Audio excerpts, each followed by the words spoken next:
чамд юу гэж асуулаа хамгийн сүүлд тавуулаа хамт амьдрна гэж байх уу? тэр байр одоо хэний өмч вэ? Өмнө бас нэг сайд хийжсэн шүү дээ инхээр гүшүүн. Асуултаа сандгүй. Юу дээр Сэтгэлээ ярина. улс төр Заавар нийгэм эдийн засаг дараагийн хууль эрх зүй бүх салбарын ховд. За тэгээд баярлалаа.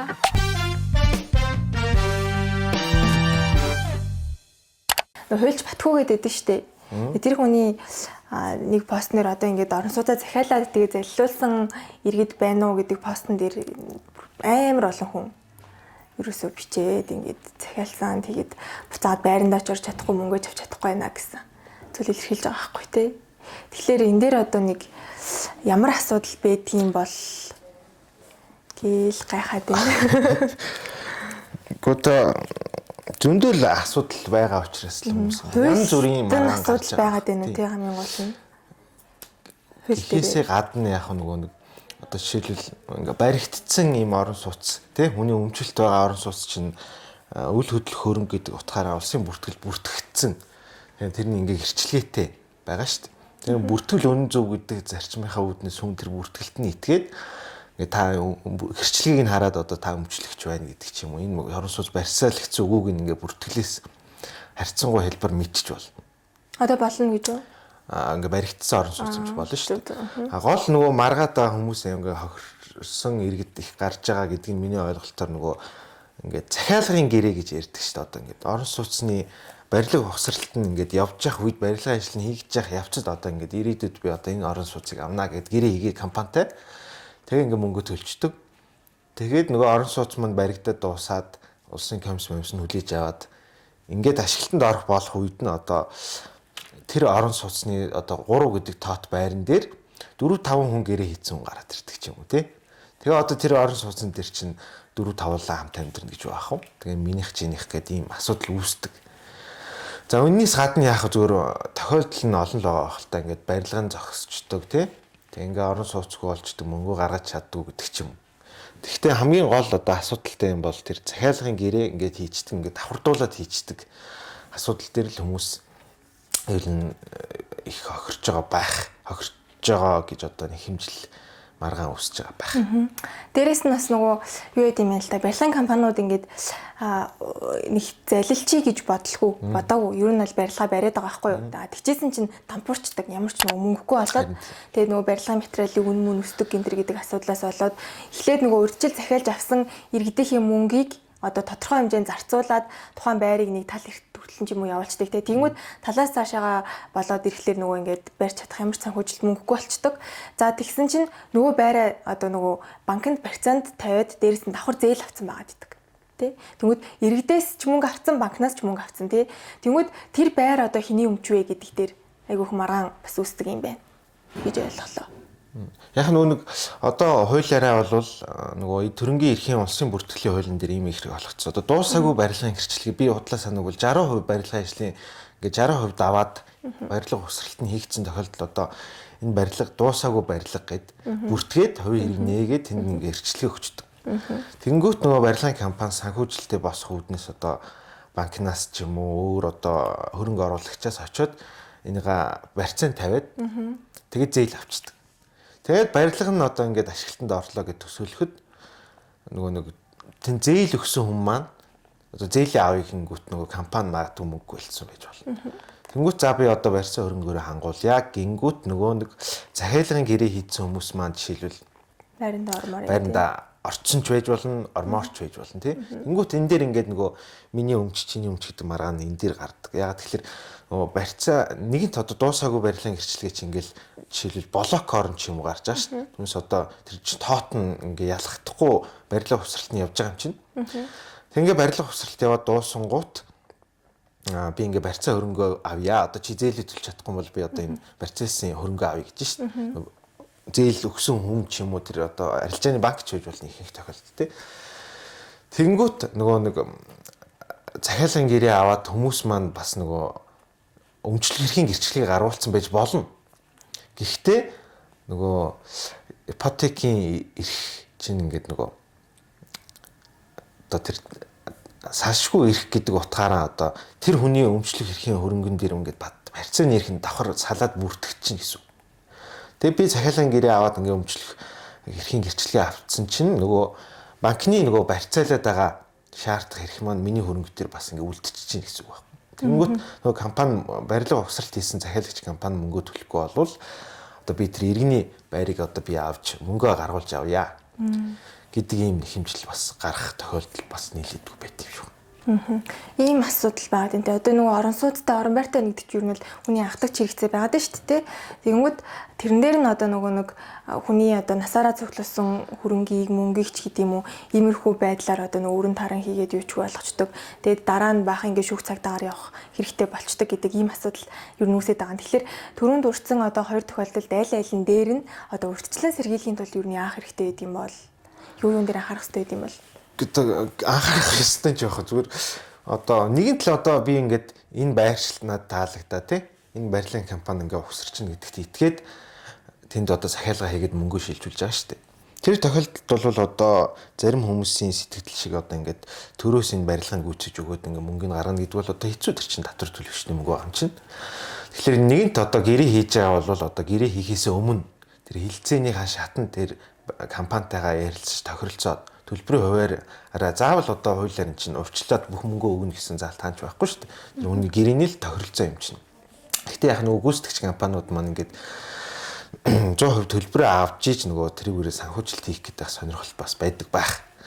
Гэхдээ нэг асуудалтай юм байгаа нь одоо захиалгын гэрээ гэдэг ингээд хийчихээр одоо тэр захиалгын гэрээ бол хаач бүртгэдэггүй шүү дээ. Тэгвэл тэр чинь нөгөө нэг улсын бүртгэл дээр хөрөнгө чинь гэрчлэгийг гараагүй юм чинь. Ингээд хоёр хэрэг нь үүсээгүй учраас одоо яг юм утас шиг болчихж байгаа байхгүй. Жишээл би энэ утсыг одоо ингээд энд зараад маргааш харж яваад одоо арай өндөр үн хэлсэн үнд нь тэнд зарчих баг. Хөдлөх хөрөнгө байгаа юм тий. Ер нь баг. Гэхдээ нөгөө яг нөгөө ашиглалтанд орсон үйл хөдлөх бол ингээд гэрчлэгээ хийчихсэн байдаг утгаараа би гэрээгээ хийчлээ ч гэсэн ингээд улсын бүртгэл дээр очиороо таны өмнө бас ийм хүмүүс гэрээ хийсэн байх шүү. Эсвэл энэ чи ингээ барьцаалагчаа гэдэг мэдээлэл нь надад харьцангуй хэлбэр ирээд нь шүү дээ. Захиалгын гэрээ бол одоо тийм байхгүй. Нэгдүгээр одоо бид барилгын компаниг ингэж контролж чадахгүй. Хоёрдугаар тэр нөгөө дуусаагүй барилгын гэрчлэгээ гэдэг дээр бас ингээд бүртгэлийн лавлгаагаар одоо шалгах арга байна. Гэхдээ тэр лавлгаа бол одоо барилгын компанид л гардаг. Би очиод одоо улсын бүртгэлийн хэлтс дээр очиод энэ юм гэрчлэгээ гарсан болов барьцаалагдсан болов гэдгийг би ингээ хуваараа очиж нэгтлэх боломжгүй. Тэнгүүт нөгөө компаниуд маань бас ингээ хэлцээнийхээ явцад бас төгшөөдөг ч юм уу эсвэл тийм барилгатайгаа ингээд жоохон нуумаар байдаг ч юм уу тий. Тэрний ихтэй айгуу тийм залилын мэлий гэсэн санаагаар биш ч болно шүү дээ.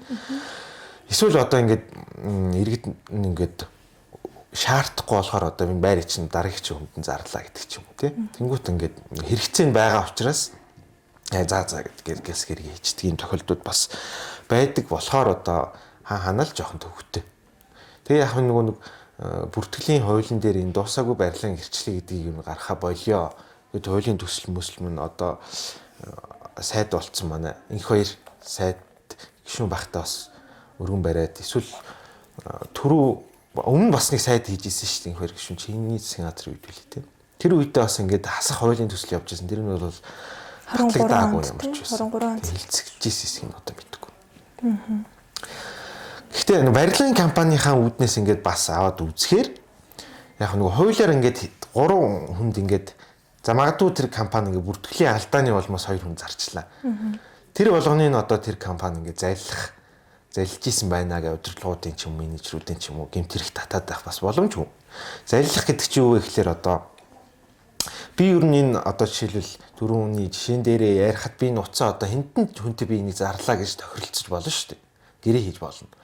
Тэгээд би одоо ингээд ашиг хараа зарлаа гэхэд миний одоо анх гэрээ хийсэн хүний итгэл үнэмшлийг хамгаалах үүднээс би энд өнөөдөр 50000-аар зарчаад маргааш гараад 100000-аар зарчлаа гэхэд тэр нөгөө зөрүү 50000-ыг нөгөө гэрээ хийсэн хүнд ингэж олох иргэний эрх зүйн хувьд тийм шаард хохирол төлөвлөх асуудлын шийдэд явдаг.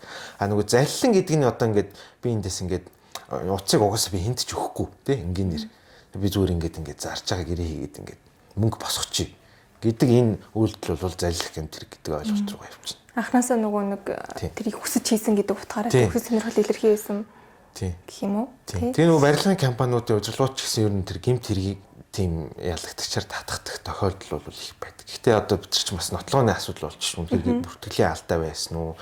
Үгээр энэ компанигээ санхүүжилтээ ийм арга хэрэгсэл ашиглаж ингээд босгох гээд явж исэн үү гэдэг. Гэтэ яг заллах анханасаа тийм санаатай байсан ч бай, одоо алтаа байсан ч байлаа гэсэндээ нөгөө талдаа нөгөө захиалсан иргэд гэдэг чинь яаж ч байсан л охирж үлдэх гээд байгаа юм л та. Тийм одоо. Тийм тэгээ шүүхийн практикаас харахад бол нөгөө чиний саяын дурдсан тэр нөгөө нэг захиалгын гэрээг бүртгэдэггүй штэ гэдэг асуудлаас болоод иргэнд биш тухайн байрыг одоо нөгөө банкны процент байсан гэдэг утгаар нь банкн руу ингэ шилжүүлдэг гэж байгаа байхгүй тий. Тэгмүүд иргэн байр үлдчихлээ нэгдүгээрт, хоёрдугаарт дахиад би одоо хохирлоо буюу тэр төлсөн мөнгөний төлбөрөө авъя гэд дахиад одоо шүүхэд хандах болчтой юм байлээ. Тэгж яг авч болдог. Гэтэ нэгэнт дампуурсан бол тэр дампуурсан компаниас мөнгө авна гэдэг чинь айгүй хэцүү асуудал болж байдаг шүү дээ. Тэр энэ дээр нэг урьдчилан сэргийлэх ажлыг одоо төрөөс оролцож хийх гэх юм уу, иргэдэд нөгөө нэг юм тусламж байдлаар хүрхэхгүй болвол иргэд нөгөө эрх зүйн мэдлэг мог байдлаасаа болоод гэх юм уу нөгөө юмд жоохон итгэждэг одоо тэр зангаасаа болоод энэ мэтчлийг ингээ охирч үлдээд идэм юм л да. Тэгээ энэс нөгөө нэг одоо усын дэжүүхэн шүүгч Баярмаа гэд байдаг. Тэр гэдэг шүүгчийн хувьар биш зүгээр судлаачийн хувьар нэг юм санал оруулж биччихсэн юм байлээ. Тэр нөгөө танин мэдхүүн хүрээнд гэх юм уу маш тийм ингээ ойлгомжтой бичсэн байсан. Би тэндээс уншсан зүйлээсээ танилцуулахад тийм нөгөө нэг чи түрүү хувийн өрөг үүсдэг гэд хэлсэн тий орон сууцны тэрэн дээр нөгөө нэг мастер дид гэд зүйл бас юм олон улсын нэр томьёо байд юм байна. Тэрний үе гэхлээр одоо нөгөө дид гэрчлэгээ гэх юм уу тэнгүүд тэр нөгөө нэг захиалгын гэрээ ингээ байгуулах энтерт дид гэрчлэгээ гэж олгодог гэсэн үг. Тэгэхээр тэр чинь нөгөө хувийн ирэг дээр нь бүртгэгдээд явцдаг байх нь шүү дээ. Тэнгүүд нөгөө түрүүний чиний хэлээдээс нөгөө зөвхөн барилгын компанид гардаг тэр лавлгааг хүлээхгүйгээр иргэн зүгээр очингуудаа тэр нөгөө дид гэрчлэгээ бүртгэгдсэн байна уугүй юу гэдгийг ч гэдэм үү тэр нөгөө хувийн иргээс нь ингээд хараад тэгээд мэдэх боломжтой давхардуулж хүн амтанд олгосон байна уу гэх мэтчлэн банкны процент тавьсан байна уу гэх мэтчлээ. Одоо ингээд энэ бүх банкны процент тавьсан тэр захиалгын гэрээ хийсэн гэдэг бүх одоо баримт бичгүүд нь тэр дид гэрчлэгээ маягаар тэр нөгөө гол гэрчлэгээгээд байгаа зүйлтэй ингээд хавсрагдаад ингээд бүртгэл үүсээд ингээд тэмдэглэгдээд явдаг юм байна л да. Тэнгүүч нөгөө арай илүү ил тод болчихно гэсэн үг байгаа байхгүй тийм нөгөө улсын бүртгэл дээр очиж тэр зангилагдтал юм шиг байлаа гэж ойлгосон. Тийм дид гэрчлэгээ байна. Одоо ер нь ингээл улс орнууд ингээл үл хөдлөхийнхаа бүртгэлийг янз бүрээр одоо бас хийж байгаа. Зарим нь одоо газартайгаа нь шууд холбож манайх бол зарим тохиолдолд газар нэг хүнийх дээрх үл хөдлөх нэг хүнийх гэдээ дахиад ингээ марган болдог. Тэгээ одоо манай улсын энэ нөхцөл байдалд манайх ч нөгөө юм орон сууцчлалд нь харьцангуй сүүлд явагдсан гэж би бол ойлгодог шүү дээ тийм. Тэгэхээр одоо ингээ яг энэ хэрэгцээ шаардлага тулгымцсан асуудалтай нийцүүлээд хууль зүйн орчноо яаж тохируулах гэдэг нь бас тэр хууль санаачлагч нарын бодлогын асуудал байж магадгүй. Магадгүй ч байх бодлогын асуудал байх тий. Тэгээ бүртгэлийн байгууллага маань бас өөрөө энд ингээд тодорхой мэдээллүүдээ ингээд яаж ингэж иргэдэд хэлбэр хүргэх үү гэдэг асуудлын зохион байгуулалтын асуудлаа бас нэг талдаа шийдэх хэрэгтэй юм болов уу гэж боддог шүү. Хоёрдугаар бас нөгөө нэг уг нь эдгэрэнгийн бүртгэлийн улсын бүртгэлийн хуулиар урьдчилсан тэмдэглэл гэдэг юм ойлголтыг бол байд. Тэр нь иргэний хуульд доторч байгаа. Жишээл одоо за гэрчлэгээтэй орон сууцсан дээр төрүүл ярьч тий. Гэрчлэгээтэй орон сууцсан дээр би энийг ингээд мөнгө нь ингээд төлөх юм аа тэг ингээд би сарын дараа гэрчлэгийг шилжүүлж аваа гэдэг тохиролцоо байж болно. Тэгэх юм бол тэрийг яаж баталгаажуулах вэ гэхлээр бүртгэл дээр очиод энэ үл хөдлөх хөрөнгөнийх нь хоёрт урьдчилсан тэмдэглэл хийлгэждэг.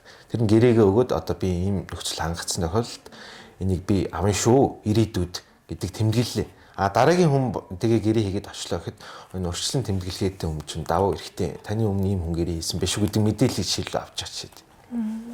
Одоогийн нөхцөлтөр бол ийм боломж бол байдаг юм шүү. Боломж бол байдаг. Гэхдээ энэ нэг төдийлөн одоо түгээмэл хэрэгж ашиглагддаггүй гэдэг юм уу. Нэгдүгээр танд иргэд энийг сайн ойлголт нь байхгүй байж болно. Хоёрдугаар нь барилгын компаниуд маань бас эднэрээс жоохон төгшөөдөг байхыг үүсэхгүй.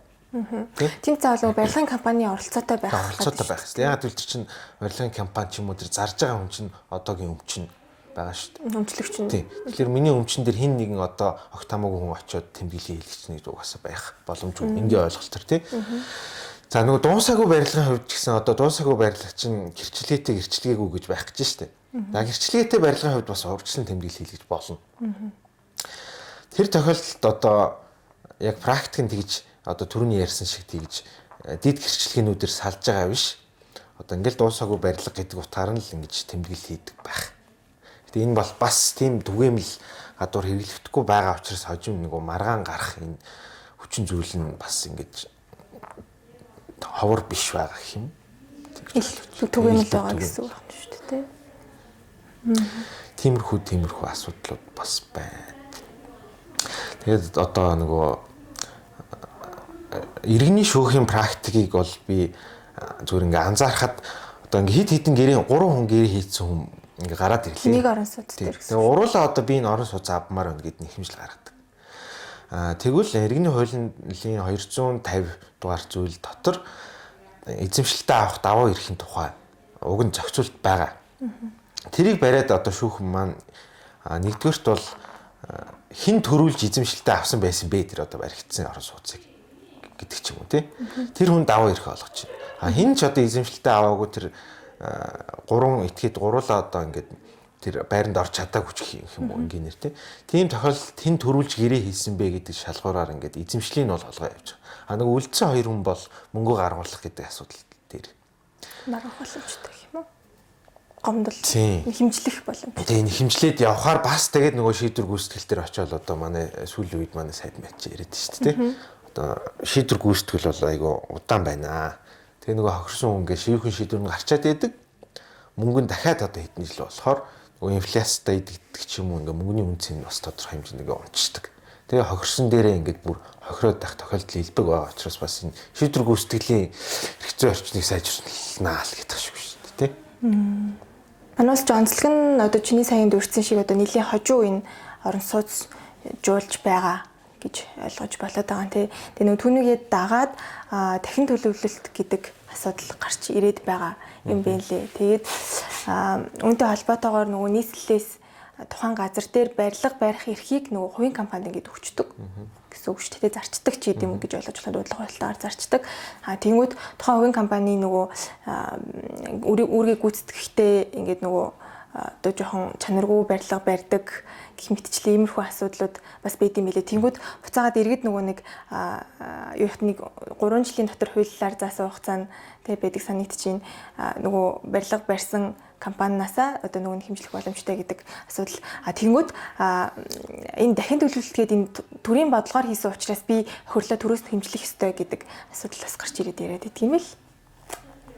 Тэр барилга одоо чанар муутай байсан гэдэг утгаар нь уу? Манай одоо ингээд хан зурчлаа ч гэдэг юм уу те энэ цан зөгчлөө энэ асуудлыг одоо яах вэ гингүүт одоо би одоо төрийн бодлогын дагуу би одоо ингээд газраа ингээд өгцөн. Тэгэхээр төрөөсөл хэмжлэндээ гिचлээ.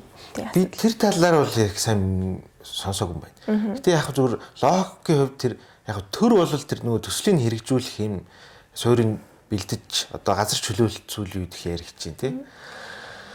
Дахин төлөвлөлтгээл одоо маш олон жил яригдсан тэгэл одоо амжилтгүй маш олон кейс бол амьдрал дээр гарсан. Тэр хүрээнд төр одоо ингээд төлөвлөлтийг явуулж байгаа ч гэсэн яг барилгын гүйцэтгэж байгаа одоо төсөл хэрэгжүүлэгч компани болвол барилга хөгсрөлтийн компани байж ижил тэр барилгач ингээд нэг барилга болно шүү дээ. Тэгээ тэр компани бас өөрийнх нь хариуцлагын асуудлыг шууд ингээд анханаас санаачлагын одоо засаг дарга гаргасан учраас би аавч гэх юм. Энэ бол жоохон амжилтгүй болов гэж бодож байна. Тэгээд тэр яг зүгээр нөгөө ингээл одоо би тийм барилгын хүн боогоос биш л дээ. Би тэр угаасаа барилгын салбарын одоо ингээд чанар нь энэ сайн муу гэж уусаа их мэдэхгүй шүү дээ. Гэтэ зүгээр ингээд ажиглалтаар зүгээр иргэний ажиглалтаар ингээд манай барилгууд бол яг стандарт норма 100% ингээд хангаад мөрдөд явдаг үйл одоо мэдээчийн гудамжаар алхахад үгүй л харагдаж байгаа байхгүй тий. Чи одоо нарны эвэрлэлт хэд байх ёстой гэж норм байж гин. За барилгын хоорондын зайд хэд байх ёстой гэж норм байж гин. Хүүхдийн тоглоомын талбай шийдсэн байх ёстой, ногоон байгууламжтай байх ёстой. Маш олон стандарт өгнө. Маш олон стандарт. Хүүхдийн тоглоомын талбай зарим нэгээр харахаар одоо яг хүүхдийн тоглоомын талбай чүмүн л байгаа юм л да тоглоом тий. Ингээ 2 3 юм тавьчаад. Тэгээ хамгийн сонирхолтой нь тэрийг ингээд улсын комиссн хүлээгээд авчдаг асуудал. Тэгээ нөгөө комиссийн хариуцлага гэдэг юм хаана байгаа вэ гэдэг энэ практикт нэгдүгээр тогтоогүй, хоёрдугаар тэн чинийг ер нь араас нь хөөцөлдөж ярьдгүй юм шиг санагддаг. Тэгэхээр яг энэ дээрээс нэг төр яг энэ асуудалд хэрхэн яаж оролцох ёстой вэ гэдэг юм гарч ирж байгаа юм л да. Тэнгүүд одоогийн практикаар бол ингээд эхлэлт нь ингээд нэг зөвшөөрөл авахт нэг баахан шат амжилтаа одоо нөгөө өврийн хаалга гихчлэн нөгөө айгүй бол барилгын компаниуд чинь тэр явцад хамаг нөгөө нэрв инэрийг хөрөнгө мөнгө бүх юм ингээд зараа зарцуулаа хайчдаг. За тэгээд нэг зөвшөөрлөө олж авлаа. Эндээс цааш нөгөө ямар ч явцын юм л таахгүй. Тэгээд ингээд барьлаа. За тэгээд баригдсан улсын комисс хүлээж авахдаа нэгэнт одоо ингээд барьцсан ингээд барьцсан юмыг одоо бас нураана гэхлээр айгүй ач холбогдол айгүй хэцүү байгаа байхгүй айл талтаа бодлохлоор тэгээд за гээд нүдэн инээд авчдаг юм шиг байгаа. Тэгэхээр энэ дээр бас нэг юм одоо юу гэх юм арай нэг юм зохимжтой ийм оролцоо, зохицуулалт одоо хуулийн за үзүүл залт хэрэгтэй юм болов гэж бодоод байгаа юм. Жох острим ярихад бол одоо надад бол ингэж харагдаад байхгүй. За барилгын хуулийг ингэж харахаар за төрөөс гээл одоо төрийн байгууллагаас засаг дарга байна уу, тэр нь одоо архитектор байна уу, тий барилгын яам байна уу. За нэгдүгürt бол байршлыг баталгаажуулж өгнө. За ингээ архитектур төлөлтийн даалгавар баталж өгнө. За ингээ зургийг магадлал хийнэ. Дахиад ингээ барилгын эхлүүлэх зөвшөөрөл гэж олгоно. За ингээд барилга ингээд эхлүүлэх үргэлжлүүлэх гэж байгаа шүү тэр чинь хугацаатай. За ингээ барилга дуусаад барилга угсралтын барилгын ажил ингээд дуусчихаар одоо барилгыг байнгын ашиглалтанд хүлээж авна гэдэг улсын комисс томилно. За гэхдээ тэр чинь яг төвөгчлөөсөө жишээлбэл ингээ хашаанда нэг давхар амны орон сууц барьж байгаа хүн дээр улсын комисс мэдээж ажиллахгүй л тий. Тэр чинь бага төвөгчлөлтэй гэдэг утгаараа. За энэ олон ингээд формал харахаар ингээд төрийн хяналт бол байгаад байгаа юм шиг. Байхтаа ингээд айгүй ингээд шат толгон дээр нь байгаад байгаа юм шиг харагддаг боловч яг тэр гүйцэтгэлийн шатанд одоо мэдээж барилгын компанид чинь бас яг тийм орон санаатай хүмүүс биш шүү дээ. Тэр санхүүжилтийн асуудал гарна. За ингээд барилгын материалын түрүү хэлсэн тэр зах зээлийн үнийн өсөлтийн асуудал гарна. За нөгөө орон сууцны зориултаа барилга дээр шил нөгөө захиалагч нар ингээд бас тэр чинь ингээд хүн чинь ингээд талах авж байгаа юм шиг орон сууц захиалгын гэрээ хийхгүй шүү дээ чинь. Одоо хүний хувийн амьдралд бол тэр чинь бас том хэмжээний хөрөнгө оруулалт, төрөн мөнгө хайжиж чинь амьдралдаа нэг ганц хоёр удаа ч юм уу тий хийж байгаа юм чухал тохиолдолд нь ингээд янз бүрийн санхүүжилтийн асуудал, гүйцэтгэлийн асуудлаас болоод ингээд айл талдаа ингээд маргаантай үлдчихдэг. Тэгээ барилгын компани ч ингээд болж өгвөл эрүүгийн журмаар шалгуулах сонирхолтой байдаг захиалагч нар нөгөө мөнгөө хөнгөцсөн хүмүүс ч гэсэн одоо ингээд орон сууцчгүй мөнгөчгүй үлдэх эрсдэлтэй болоод хахад төр одоо нөгөө хяналт тавьж ирсэн төр маань ингээд үдэ ханиад байгаа юм шиг харагдаад байгаа байхгүй тий. Тэгээ одоо яг тэр нөгөө барилгын хуульд бичсэн ингээд олон төрлийн шат дараатай гарын өсгөнүүд, тамганууд одоо яг өр нөлөө нь юу юм бэ гэхлээр бас жоох ойлгомжгүй болчиход байгаа. Тэгээд одоо би бас эзний нандуураг бол одоо манай Лувсан Жамц гишүүн тэр оролцоод барилгын яам дээр нөгөө хуулийн шинжилсэн найруулгын төсөл нууг нь хийгдээд нэг хэсэг олон нийтийн санал мал аваад яваад ирсэн. Тэрэн дээр бол одоо энэ улсын комисс гэдэг юм болоод тэгээ яг энэний одоо чанар баталгаажуулалтын асуудлыг нь бол тэр хувийн хвшлийн мэргэжлийн байгууллагууд нь өгөөд тэд нар нь өөрсдөө баталгаажуулаад хариуцлага үүрдэг. Яг одоогийн хуулийн дээр ингээд барилгыг ашиглалт зөвшөөрөлтөнд тохируулаханд оруулах хугацаач билүү 1 жилийн хугацаа. Тэгээд чанарын баталгаатай хугацааг 3 жилийн хугацаа байгаа гэд ингээд айгүй урт хугацаа юм шиг те 4 жилийн дотор ингээд энэ барилгат ингээд ямар нэгэн баталгаа гарвал ингээд эзэнтэй гэж уншигдж байгаа боловч яг ямрын хэн хариуцах юм бэ? Тэгээд тэр хүнд одоо яаж хариуцлага тооцох юм бэ гэдэг тэр механизм жоохон дутуу юм шиг харагддаг байхгүй. За тэр зөвшөөрөлтөнд хүлээлгэж өгөх хугацаа тэгээд тэр чанарын хяналтын хугацаа хоёрын дор хэд одоо ямар одоо бүр чанарын ялгаатай гэдэг чинь ойлгомжгүй нэг 2-3 заалт бичээд за ямар ч байсан баталгаатай гэдэг.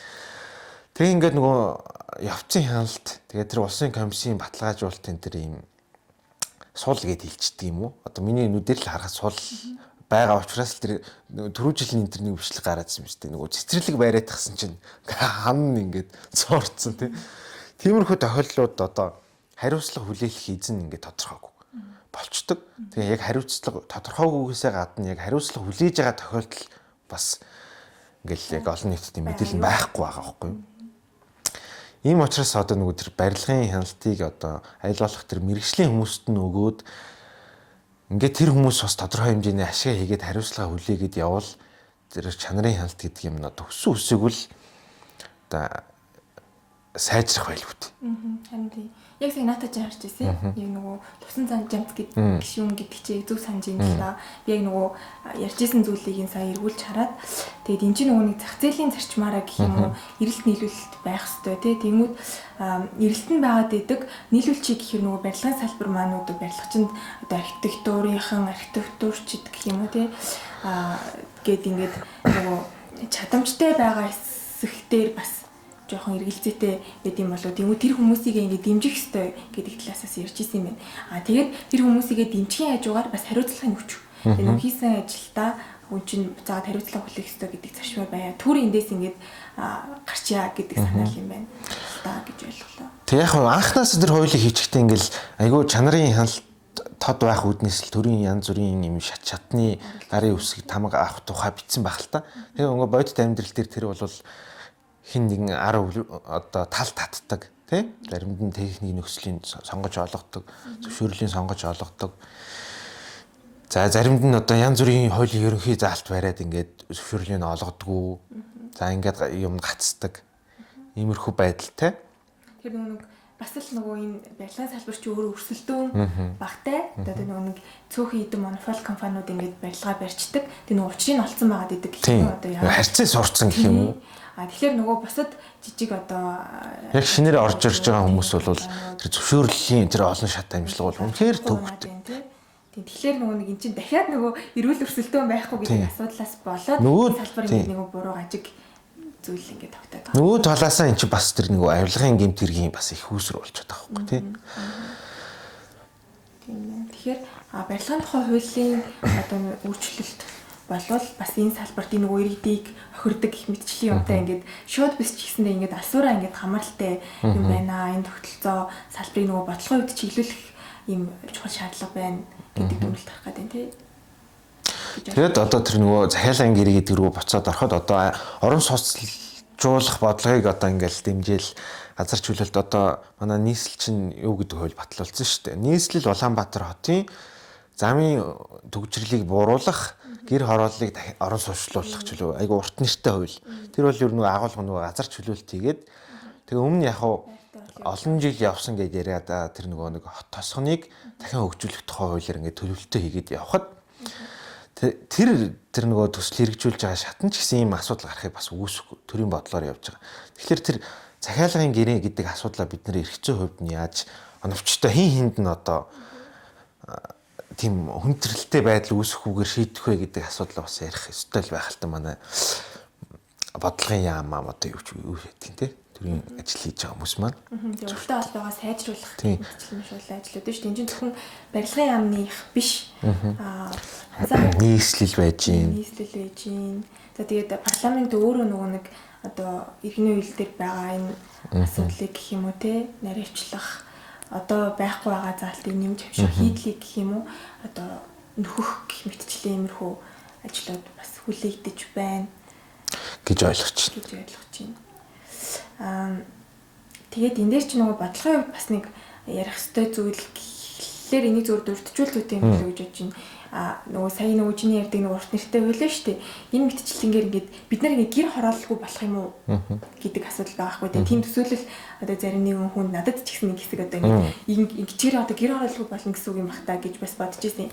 Тэгээ ингээд нөгөө яг бодлогын төвшөнд тэр нөгөө байгаа болон ингээд гүйцэтгэлээр байгаа хүмүүсээс асуухлаар тийм бол биш шүү гэдэг юм ярьд юм билээ. Ялангуяа одоо инженеруудын ийм судалгаа хийх юм байл та. Тэн дээр нөгөө нэг үнэхээр ингээд гэр хорооллолт байгаа айлууд бүгдээрээ орон сууцнд амьдрий гэсэн өсөл сонирхолтой байд юм уу гэд тэгэхээр үгүй байд юм байна. Тэр хүмүүс нөгөө хашаандаа ингээд өөрийнхөө дид бүтцийг шийдээд ингээд амьдрах нь илүү тав тухтай бөгөөд тоглох тэгээд орон сууцтай болмооргүй байна гэдэг саналаас болгоод юм байна л та. Тэгэхээр нөгөө энэ бодлогын хувьд хүний тухайн иргэний нөгөө өсөл зоригийг авч үзэх бас хэрэгтэй болчиход байгаа хгүй те. Тэнгүүд шууд одоо газар дээр гэр хороол байлаа хэд гэр хороолол чинь шууд орон сууцжуулнаа гэд ингээд тулах бас боломжгүй болчиход байгаа. Тэгэхээр энэний нөгөө нэг тэр ялгаа заагийг гэх юм уу тэр нюансыг нь тааруулах, тохируулах байдлаар бид нэр яаж одоо тэр нөгөө төгжрлээсээ утаанаасаа салах вэ гэдэг дээр маш юм үзээтэй шийдэх хэрэгтэй юм шиг санагдаад байгаа байхгүй юу? Тэр нөгөө дөрөв дурцсан хоёр хуулийн дээр бол би ойлгоход ийм зохицуулт байдгийн байлээ. Тэр сүүл батлуулсан тэр нөгөө нийслэлийн урт нэртэй хууль чинь бол орон сууцжуулалтын бодлогыг хэрэгжүүлэхийн тулд одоо нийгмийн зайлшгүй хэрэгцээг үндэслэн газрыг хэрхэн чөлөөлөх вэ гэдэг хууль. Ингээд чөлөөлчөөд үг чинь бас аюу сонирхолтой. Тийм яг тэр хуулийн дотор бол одоо жишээлбэл ингээд орон сууцжуулалт хийх тий ингээ нийгмийн дэд бүтцийг бий болгох ийм одоо томоохон төсөл хөтөлбөрүүд хэрэгжүүлэх ийм тохиолдлууд гэдэг лист бол бичигдсэн. Тэр хүрээндээ одоо тэрний хамгийн анхны явж байгаа тохиолдол бол миний ойлгочоор энэ сэлб дэд төв дээр явж байгаа юм шүү. Тэр айгүй газар нь бол нэлийн чөлөөлөгдсөн. Тэгээ том хашаа машаатай. Тэг барилгын угсралт нь эхэлж байгаа юм байна гэж би ойлгосон тий. Тийм бас нөгөө давхар хүний эрхийн асуудал байд юм.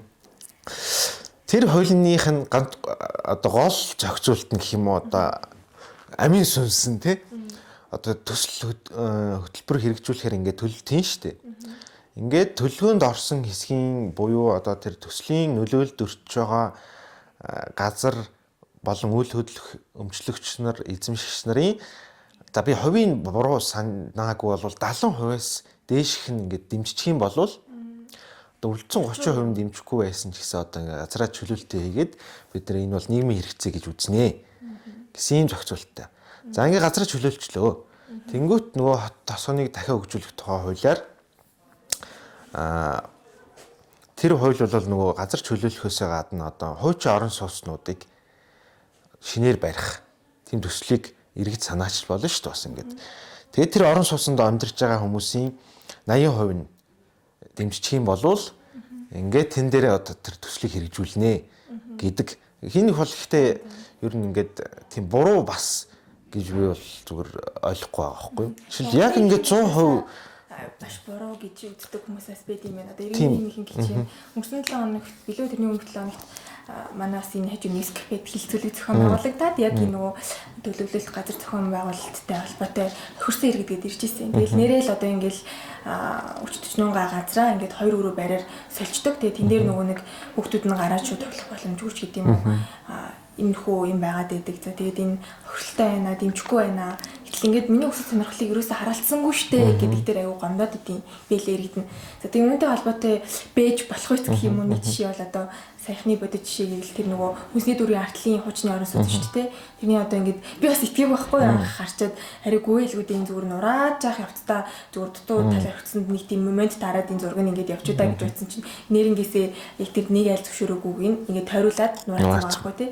Тэр юурэ яг одоо ингээд нийслэлийн төсөл хэрэг байсан болвол одоо саяын чиний дурдсан зохицуулалтаар ингээд нурахаас үр аргагүй байдалд хүрэх нь шүү дээ. Хэрвээ одоо тэр процентын шаардлага хангацсан болвол уу? Тийм. Тэгэхдээ яг нөгөө нэг юу гэдэг нь эхний кейс дээр ярихад тэр хүмүүс ингээд тоглоомын талбайтай ийм одоо орон сууцнд биш амны орон сууцыг би илүү үзэж байна гэдэг хүмүүс байж болно шүү дээ.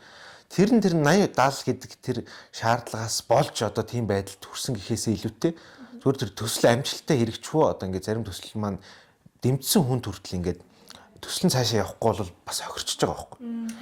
Нэгдүгээр төсөл амжилттай хэрэгжих тэр санхүүгийн жилтийнхэн за тэр хариуцлагатай гүйцэтгэгч компани одоо юу гэдгийг чадамжийнх нь за хоёрдугаарт асуудал байна. Хоёрдугаарт бол тэр нөгөө тэр хүнд бас сонголтын үлдээх хэрэгтэй л дээ. Хуулийн зохицуулалтын хувьд бол бас та ингээд нэг бол ингээд дахин төлөвлөлтөнд ороод ингээд босоод ирсэн орон сууцнаас ийм үнэлгээгээр тооцоод үнэлгээ бас шудраг байх хэрэгтэй тий. Үнэлгээгээр тооцоод танд ингээд ийм бартерын нэг ёсны журмаар байр өгье гэдэг.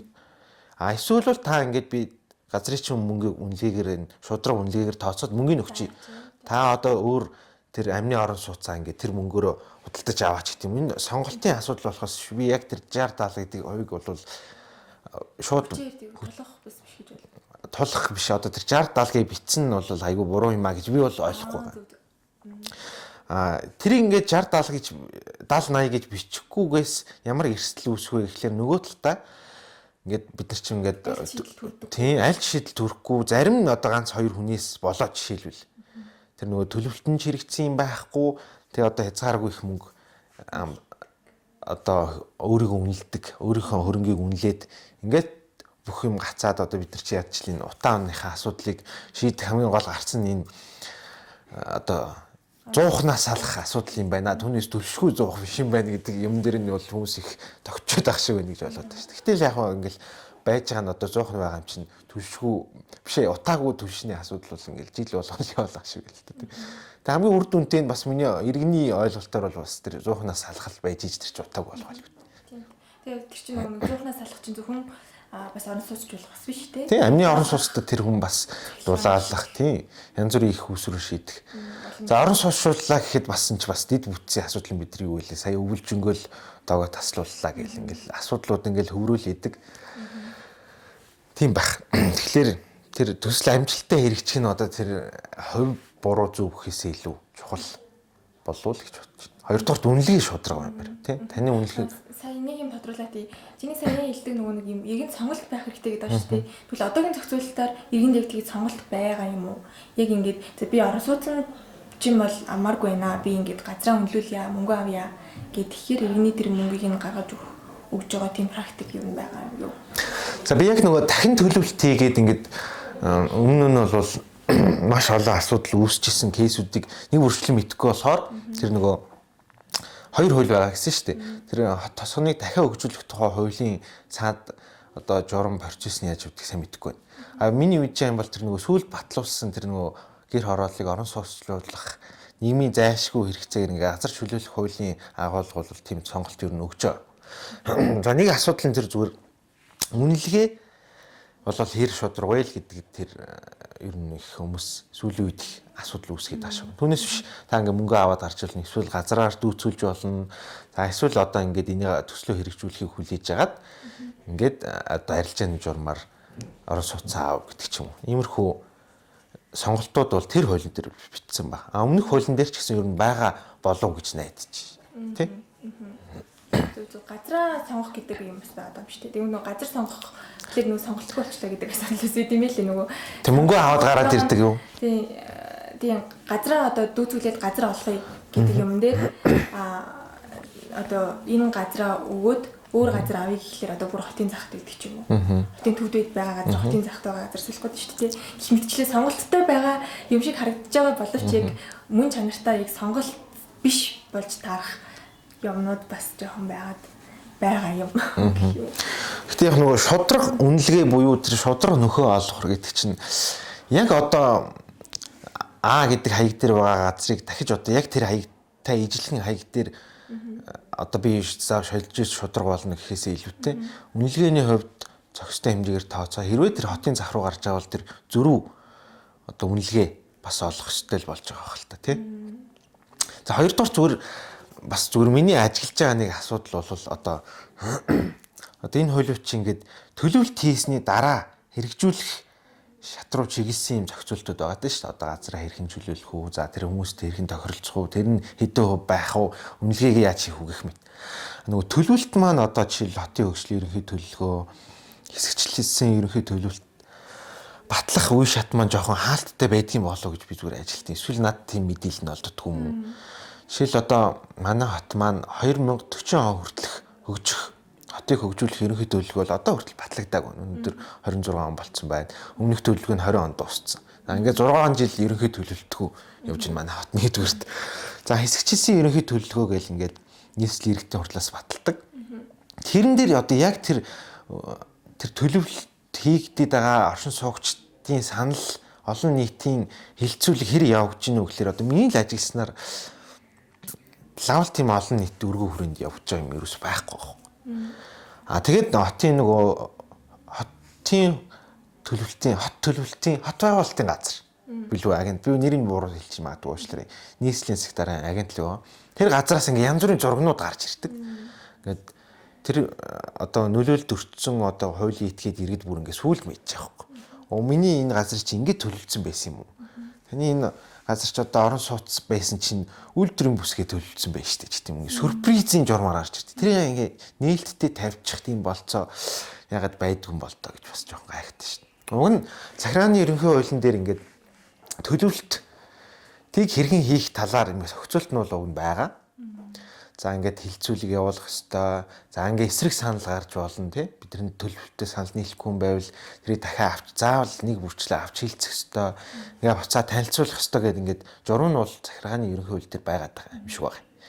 Гэтэ тэр бол за миний л одоо ажиллаж байгаагаар бол хэрэгжихгүй байна.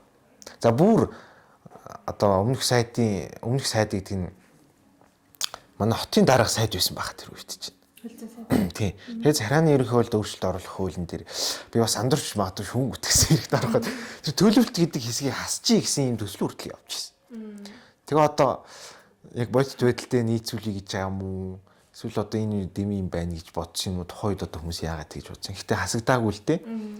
Одоо тэр хасагдаагүй аваад үлдсэн заалтаа бид нэр ингээд хэрэгжүүлвэл одоо маргаан үүсгэс сэргийлэн хин хинийхээ бас ашиг сонирхлыг ирээдүйд бас хохироморгүй шүү дээ, тийм. Тэр төлөвлөлтийг бас ингээд нээлттэй хийгээд өгөөч гэж хэлээд байгаа. Харин тийм энэ уялдаад байдал дээр яхахгүй асуудал байгаад байгаа. Нөгөө саячин бас манай улс нөгөө авилгын индексээр 10 баруй хүрчлээ шүү дээ. Энэ дээр нөгөө нэг яг тэр төрийн байгууллагын хүнд сурталчилал ил тод биш байгаа байдал ингээд маш хойшоо татж байгаа байхгүй. Тэгэхээр одоо нийтэр дээрээ ингээл хотын дарга маань айлын гэрт очиж бууз хийж өгөөл хотын дээр яваад нохоо шуудаа хэрэлдээл ил тод байгаа юм шиг харагдаад байгаа боловч зарчмын хувьд эн чинь ерөөсөө биш шүү дээ. Эн чинь яг анхаарах хэрэгтэй, хийх хэрэгтэй ажил чинь биш байгаад байгаа гэдгийг л одоо харуулж байгаа юм болов гэж ойлгоод байна шүү дээ. Тэгээ дээрэс нь одоо нөгөө тэр нийслэлийн баахан олон корпорациуд орон сууцчлалтын корпорац гэж хүртэл байгаа Улаанбаатар хотын гэх мэтчлэн ингээд баахан корпорациуд байна. Тэгээд нөгөө нэг сюрпризийн журмаар гэдэг шиг хаана юу болоод байгааг нь мэддэггүй. Одоо жишээлбэл ипотекийн зээл дээр ч гэсэн ингээд гарч ирж байгаа юм л да. МИГ гэд байгууллага байдаг те. Монголын ипотекийн корпорац гэд байж байгаа. Тэгээд дотроо дахиад 3 салаа бүтцтэй.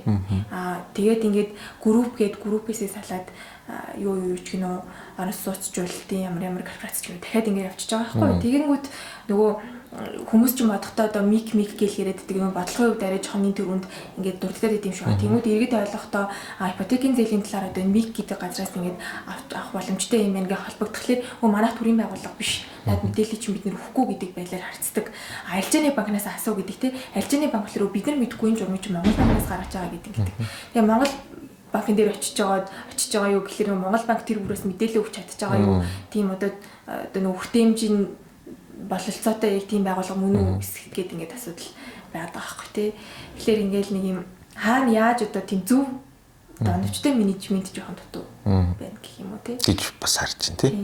Бас миний бас л энэ иргэний бэлгүүний бодлоор бол бас энэ манай улс чинь нэг бол айгүй юм нууцлал өндөртэй мэдээллийн нууцлал өндөртэй ч улс юм шиг.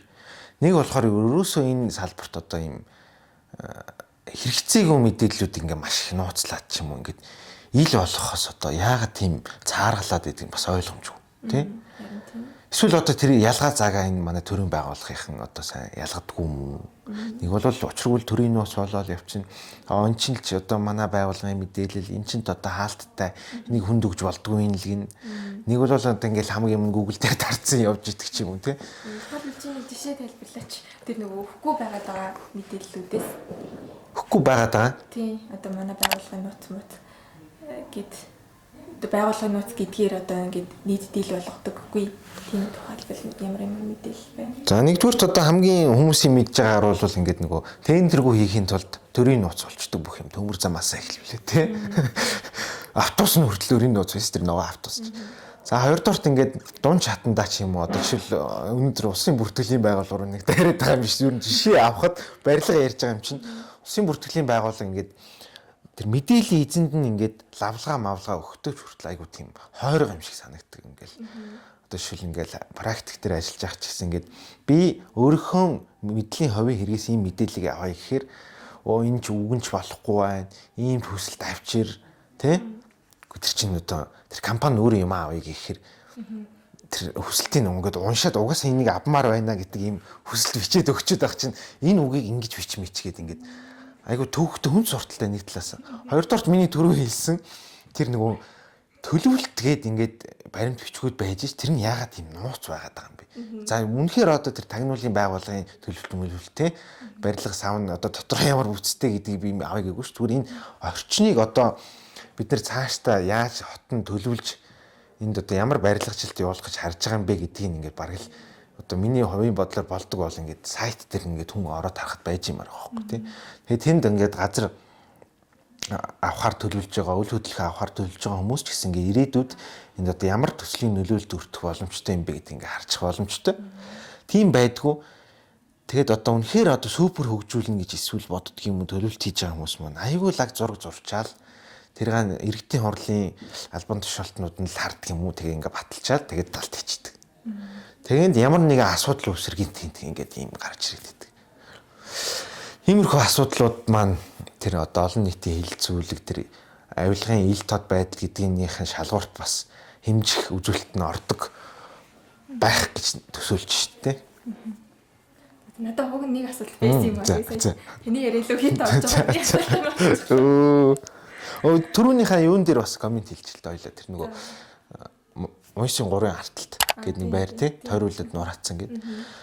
Одоо тэрэн дээр одоо яг ингээд дэлгэрэнгүй одоо тэр төсөлний ямар журмаар хэрэгжсэн нийслэн дээр зөвшөөрлөө олгосон юм уу олгоогүй юм уу уг нь одоо нөгөө тэр барилга нь өөрөө ашиглалтын шаардлага хангаж байх тэр нормонд хүрж исэн юм уу эсвэл бүр хангах болцсон байсан юм уу.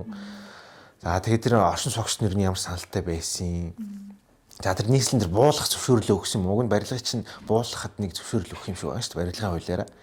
Тэгээд дахиад зовлон нөгөө манай энэ хуулиудын хоорондын тэр зохицол нийцлэн жоохон зарим тохиолдолд сул болцдогтой холбоотой зөвшөөрлийн хуулийн дээр жишээл тэр хууль ингээд нөгөө иш татсан юм байхгүй.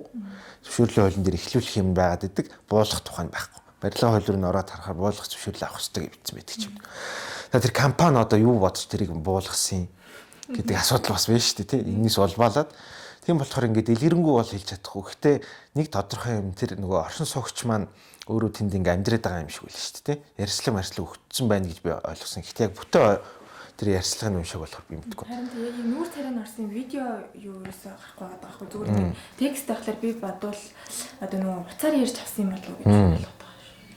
Тэгээд дор хаяж одоо ингээд барилаач ингээд талын нуруу хаяцар тэр хүн тэр дотор усгүй цахилгаангүй байгаа байлгүй тий. Тэгээд тэр хүний одоо бас хүний эрхийн асуудал гарч ирж байна шүү дээ. Тэгээд одоо манай төрийн маань энэ одоо энэ данхар хяналт маань яг бодит амьдрал дээр ингээд хүний одоо энгийн бодит амьдрал дээр буугаад ирэхээр ингээд огт хэрэгжихгүй тэр хүн ингээд хохироод үлдчих واخ. Гэх мэт. Тэгэхээр одоо энэ төрийн олон хяналт гэхээсээ илүүтэй тэр хариуцлагатай мэргэжлийн байгууллагууд нь өөх хуулийн төслөө одоо боловсруулаад дууссан бол өргөн барих байхаа гэж найдаж байна тий. Тэгээд тэр төлөвлөлтөө одоо ил тод хийгээд өгөөч дахин хэлээ. За. Тийм байна барилгын хувьд.